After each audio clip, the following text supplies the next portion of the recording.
Hey guys, welcome back to the channel. I have a really exciting turkey pattern test to share with you guys.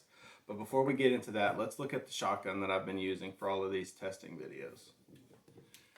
This is my Stoeger M3500. It's wrapped in bottomland camo. It came like this. The receiver takes a 3.5 inch, up to a 3.5 inch shell, and actually printed on the side it says Stoeger Turkey. Now this is not their Turkey Edition shotgun, but I believe all of their 3500 receivers have Stoeger Turkey printed on the side.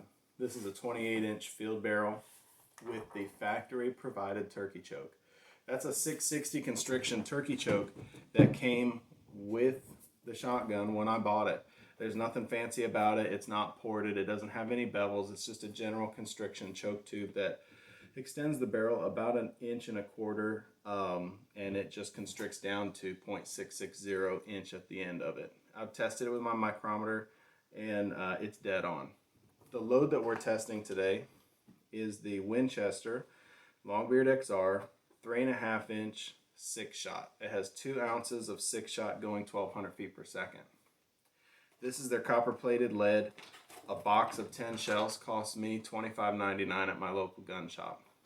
So you're saving $1 over those TSS shells, but these aren't, Walmart specials either. These are still pretty pricey shells. They're just coming in at a much lower price point than what a lot of the custom loads and TSS shells are marketed at these days.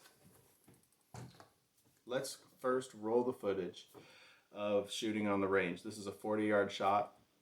I did it the other evening after getting home from work, so the video quality is not top-notch as far as lighting goes, but it'll give you guys a good idea of what's going on.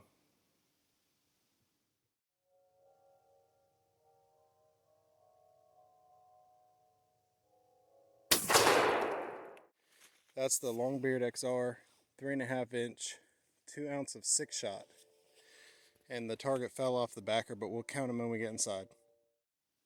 Okay, hopefully you guys were able to see enough of that video to see what's going on. I'm going to give you a better look at the target here in better lighting today, and you can see that is a dead turkey. I'm super impressed with these results. My pattern's a little bit lower really than what I would be shooting at in a hunting situation, but I was a little concerned that this pattern would actually print high out of the gun and that I wouldn't get it all on my target.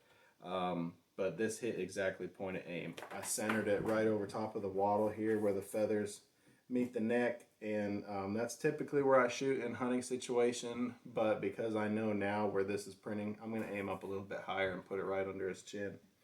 Try to get as much of that densest part of the pattern over his head and neck as I can.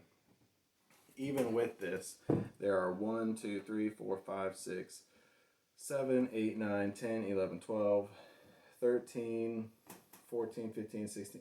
There are several hits here in the vital zone, so I have no doubt that this turkey's going to die, and any other turkey that I put it on at 40 is going to die. On the back side of this target, I drew a 10-inch circle. You see 2 lines there because the first one was a little bit too big, and so I shrank it up and measured it across at 10 inches. Inside of that 10-inch circle, I had 217 hits. Those are phenomenal numbers. That's approaching TSS tier patterns at lead load prices. It's almost like this shell was made for this shotgun. I'll talk a little bit for a second about my philosophy, if you will, of what a perfect pattern looks like. I want a pattern that is going to be dense at 40 yards so I can get as many hits on target as possible and still give me, a little bit of give if I misjudge that shot or shoot out past 40 a little bit. I have no doubt this is a 50-yard pattern, but I don't typically try to take 50-yard shots on turkeys either. I think that if I can call that bird and decoy him inside of 40 yards, I've sort of beaten him at his own game. And that's really my goal when I'm turkey hunting, to just enjoy as much as I can about that hunt. It's my favorite time of the year. It's my favorite game to chase, and I want as much of the experience of turkey hunting as I can. So I want to get him gobbling into like 30 yards before I pull the trigger if I can. Well, that'll really about do it for this video. I think that's about as much information as I have on the subject, and if you guys have any questions or I didn't cover something that you need to know, drop a comment, let me know. Please like and subscribe to this channel so that you guys can keep up with me on my 2022 turkey season journey. And we'll have some more content out here before too long, maybe a couple other pattern tests, and then we'll start going over some gear reviews for the season. So thank you for watching. God bless. We'll catch you on the next one.